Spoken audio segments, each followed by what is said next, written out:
பன்னீர்செல்வம் அவர்களுக்கு காலையில் வந்த நல்ல செய்தி என்றே நாம் கூறலாம். இது என்ன தகவல் என்பதை பற்றி இந்த வீடியோவில் முழுமையாக தெளிவாக நாம் பார்க்க போகிறோம். வீடியோவை மட்டும் ஸ்கிப் பண்ணாமல் முழுமையாக பாருங்கள். அதிமுகவின் வேட்பாளர் ஜெயபெருமாள் அவர்கள் ராமநாதபுரம் தொகுதியின் வேட்பாளராக எடப்பாடி பழனிசாமி அவர்கள் அறிவித்திருந்தார்.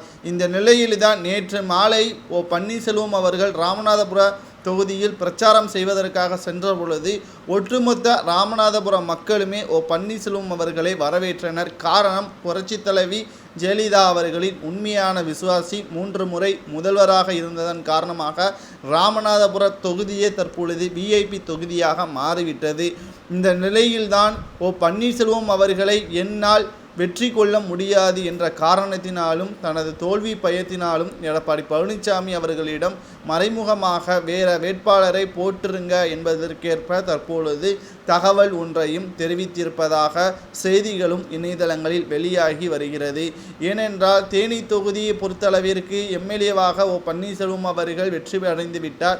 ராமநாதபுரம் தொகுதி பன்னீர்செல்வம் அவர்களுக்கு வெற்றி வாய்ப்பை தேடி தருமா என்று பல விமர்சனங்களும் எழுப்பப்பட்ட நிலையில் பன்னீர்செல்வம் அவர்களுக்கு இதுவரை இரட்டை இலை சின்னத்தில் தான் வெற்றியை தேடி தந்திருக்கிறது ராமநாதபுரம்.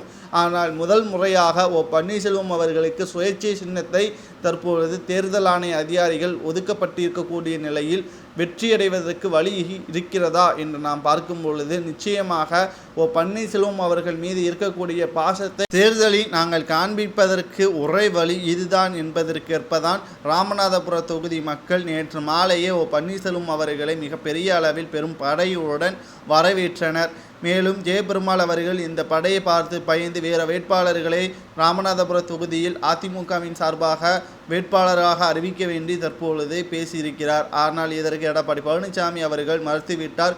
முதல் கோணல் முற்றிலும் கோணலாக மாறிவிடும் என்ற காரணத்தினால் எடப்பாடி பழனிசாமி அவர்கள் தோல்வி அடைந்தாலும் பிரச்சனை கிடையாது, நீங்கள் தான் வேட்பாளர் என்பதற்கேற்ப ஜெயபெருமாள் அவர்களிடம் கூறிவிட்டார்.